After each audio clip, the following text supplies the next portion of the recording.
हिंदुस्तान में अपनी सीमाओं पर अपने प्राण न्यौछावर किए हैं। हम उस सरकार से जानना चाहते हैं कि क्या आप हमको यही अंजाम देना चाहते हो? क्या हमारी खामोशी को आप ये समझ रहे हो कि हमारी ताकत खत्म हो गई? मैं आपको ये बता देना चाहता हूं इस मंच के माध्यम से, मैं आज कसम खाता हूं कि इन 3 मंत्रियों के पास आज के बाद कभी कोई काम लेकर नहीं जाऊंगा। नाम लेकर कहता हूं मैं, राजेंद्र सिंह राठौड़, जिसके लिए इस पूरी कौम ने अपनी एकता लगाई, लेकिन मैं आज के बाद कभी उनके पास कोई काम लेकर नहीं जाऊंगा। और आपसे भी मैं कह देता हूं, मेरे पास आप कोई काम उनसे करवाने के लिए मत लेके आना। राजपाल सिंह जी के पास भी कोई काम करवाने के लिए मेरे पास मत आना। सरकार बदल देंगे 2 साल की बात है, नई सरकार आएगी, अपने काम उस सरकार में करा लेंगे। हम ये मान लेंगे कि हमारा काम नहीं होगा। हम गजेंद्र सिंह जी खीमसर, जो कि वर्तमान में उद्योग मंत्री हैं, उद्योग मंत्री से तो वैसे भी हमारा काम नहीं पड़ता, हमारा कोई उद्योग है ही नहीं। हमारा उद्योग तो केवल वतन पर शहीद होने का है, इसके अलावा कोई हमारा उद्योग नहीं है। साथियों, इन तीनों मंत्रियों के पास हम नहीं जाएंगे। मुख्यमंत्री जी को भी हम आगाह कर देना चाहते हैं कि उनके पास भी हम नहीं आएंगे। और आज ये हमारी मार्च, जो यहाँ से अभी यहाँ पर पहुँचने के बाद मैं आपके आगे चलूंगा और राजमाता का, हम वहाँ से हमारे सारे साथी वहाँ से चल के आ रहे हैं और यहाँ से हम उनके साथ चल के और राजमहल पैलेस तक जाएंगे। हम शांतिपूर्वक, जिस तरह अभी हम यहाँ बैठे हैं, इसी शांति के साथ हम सड़क पर मार्च करेंगे। प्रशासन को हम बता देना चाहते हैं, हमारी छत्रानियों ने, हमारी बालिकाओं ने परसों यहाँ पर 100 यूनिट रक्तदान देकर के ये बता दिया कि हम यहाँ आम आदमी की सेवा के लिए रक्तदान कर सकते हैं, तो इन सड़कों पर हम रक्त बहा भी सकते हैं।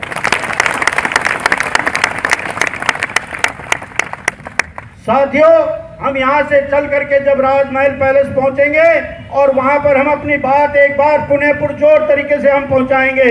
आज 24 घंटे के अंदर अंदर इस जेडीसी का सस्पेंशन मांगेंगे।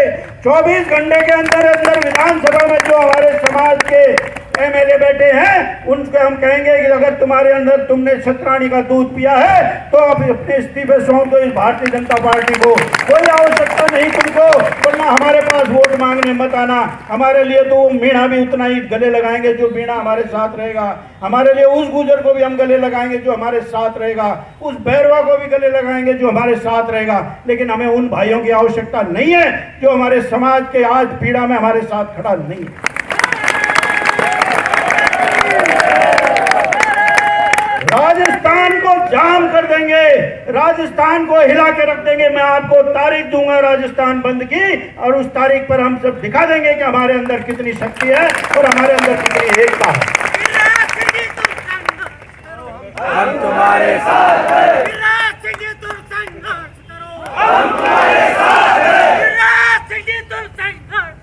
हम तुम्हारे साथ हैं। राजपूत एकता जिंदाबाद, राजपूत एकता जिंदाबाद, राजपूत एकता जिंदाबाद। वसुंधरा राजे मुर्दाबाद, वसुंधरा राजे मुर्दाबाद, वसुंधरा राजे मुर्दाबाद। जेडीसी तेरी जागीर नहीं, राजमहल हमारा है। जेडीसी तेरी जागीर नहीं, राजमहल हमारा है। भारत माता की जय।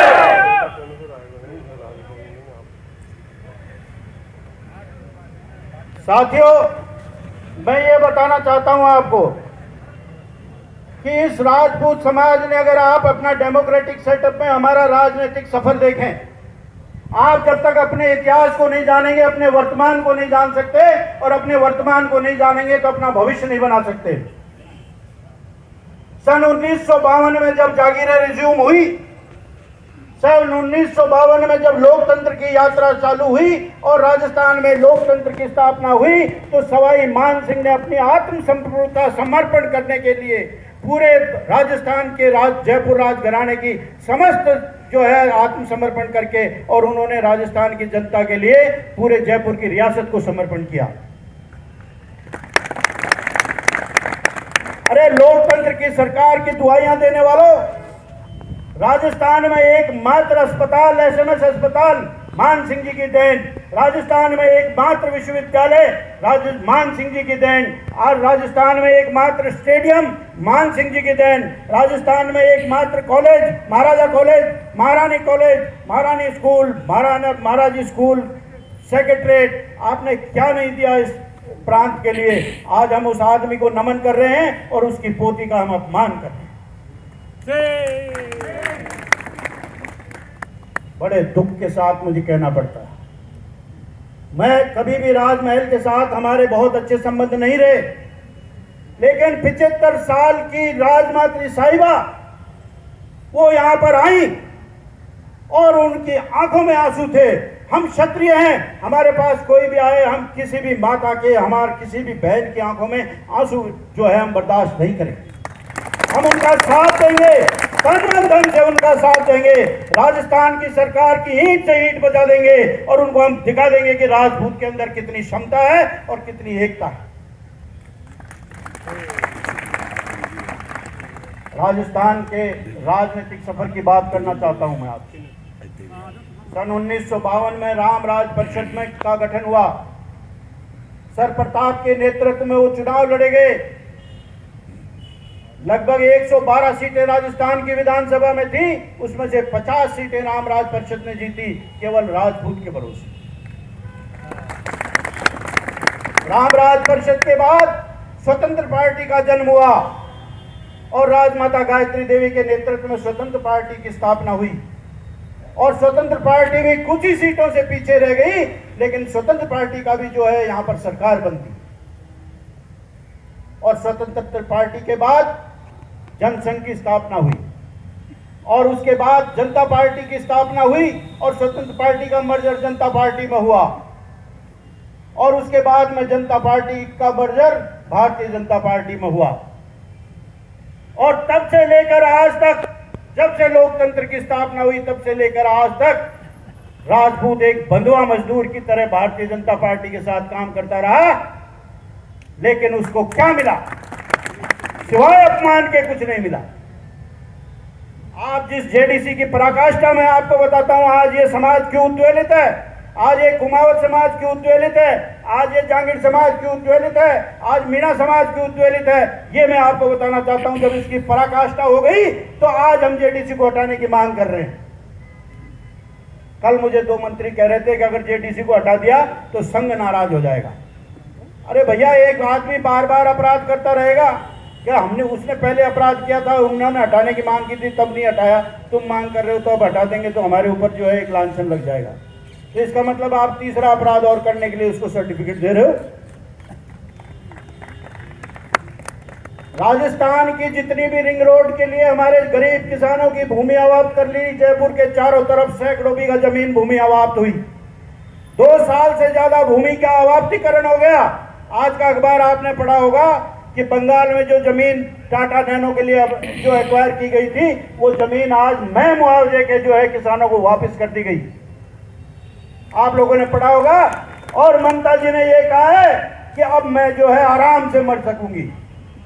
कहां वो महिला जो जमीने के लिए लड़ करके आम गरीब की जमीन जो है उसको दिलवाने के लिए जो है वो आज ये संतुष्टि कर रही है, और कहां ये महिला जो हर एक की जमीन घोषने का प्रयास कर रही है। ये सारे उदाहरण मैं आपको इसलिए बता रहा हूं कि जो सैकड़ों बीघा जमीन रिंग रोड के लिए अवाप्त हुई, उसमें 1 इंच रिंग रोड नहीं बनी हो तो मुझे कोई भी आदमी बता दे कि रिंग रोड बन गई। सर्वोदयी नेता गोकुल भाई भट्ट की जमीन जो गांधीनगर में 9 बीघा जमीन थी, उस जमीन को भी अवाप्त कर लिया गया। वहां पर जो मकान बने गए थे उनको ध्वस्त कर दिया गया। वहां जो लोग रह रहे थे उनको वहां से बेघर कर दिया गया। और आज वहां पर क्या किया गया? कुछ नहीं, पड़ी हुई है वो जमीन। उसके बाद हीरालाल शास्त्री हमारे पहले मुख्यमंत्री बने। आज उनका वनस्थली विद्यापीठ चल रहा है और उस वनस्थली मार्ग पर उनकी जो जमीन थी उसको अवाप्त कर लिया गया। हमारे यादव भाइयों की जमीन जो गांधी पथ पे थी, उस जमीन को अवाप्त कर लिया गया। सुप्रीम कोर्ट के कागज उनके पास, उसको कोई देखने को तैयार नहीं। अरे ये आपने जेडीसी बना दिया या कोई मतलब हिटलर बना दिया, क्या बना दिया?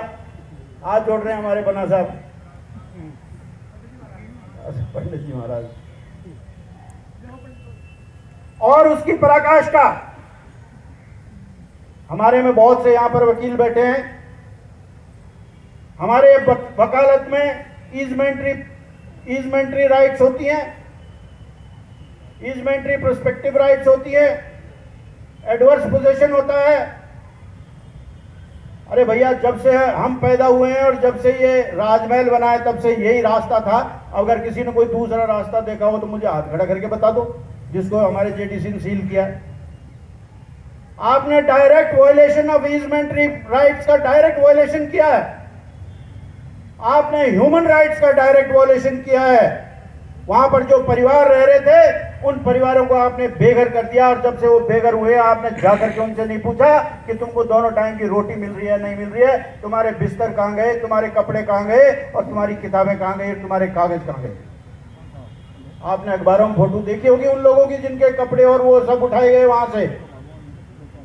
इस बर्बरता पूर्वक कार्रवाई के खिलाफ हमने जो है मोर्चा खोला है, और ये मोर्चा एक राजपूत समाज का नहीं, मैं ये कहता हूं समस्त राजस्थान की जनता का है। और राजस्थान का ये अपमान राजपूत नहीं सहेगा, और राजपूत का अपमान राजस्थान नहीं सहेगा, ये मेरी गारंटी है। मैं गांव गांव ढाणी ढाणी जाऊंगा। मैं आज आपको इस माध्यम से ये भी बता देना चाहता हूं कि जल्दी उत्तर प्रदेश में चुनाव होने वाले हैं। उत्तर प्रदेश राजपूत सभा के बहुत से यहाँ पर पदाधिकारी बैठे हैं। मेरी खुद की ननिहाल उत्तर प्रदेश में है। मुलायम सिंह जी मेरे मामा लगते हैं, परिवार के दृष्टि से मेरी नानी के दत्तक पुत्र थे। मेरी नानी का स्वर्गवास हो गया, उन्हीं के क्षेत्र में आता हूं। और भोला सिंह जी उनके सहपाठी हैं जो मेरे ब्याही लगते हैं।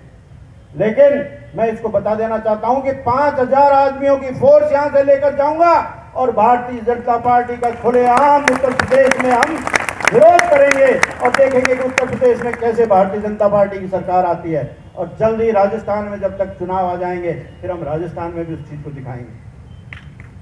साथियों, आपके बीच आज ये यात्रा जल्दी आने वाली है। ये कोई हमारी अंतिम यात्रा नहीं है।